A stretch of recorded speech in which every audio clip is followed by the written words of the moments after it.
సమస్యలు ఎప్పుడూ ఉంటాయి, మీరు గుర్తుపెట్టుకోవాలి. రాజకీయాలు ఎప్పుడూ ఉంటాయి.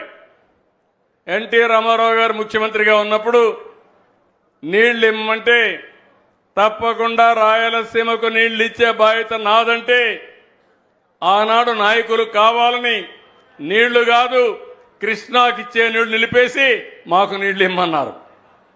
ఆయన ఒకటే చెప్పాడు, మీకు నీళ్లు కావాలి, నీళ్లు ఇచ్చే బాధ్యత నాదని మొట్టమొదటిసారిగా బచావత్ అవార్డు ప్రకారం రాయలసీమకు నీళ్లు ఇచ్చిన ఏకైక నాయకుడు నందమూరి తారక రామారావు గారు. ఆ తర్వాత నన్ను కూడా చాలా ఇబ్బందులు పెట్టారు, మీరందరూ చూశారు.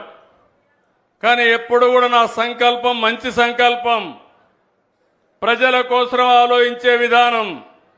ఎవరు ఎన్ని ఇబ్బందులు కలిగించినా కడాన ఇప్పుడే కేశవ్ గారు చెప్పినట్టు శాపాలు పెట్టినా, తిట్లు తిట్టినా, బూతులు తిట్టినా అవి నా మనసుకు రాలేదు. కానీ ఒకటే గుర్తుపెట్టుకోండి, క్లేమోర్ మైండ్సే ఏమి చేయనప్పుడు ఇలాంటి వాళ్ళు ఏమి చెయ్యలేరు. అది నా దృఢ సంకల్పం.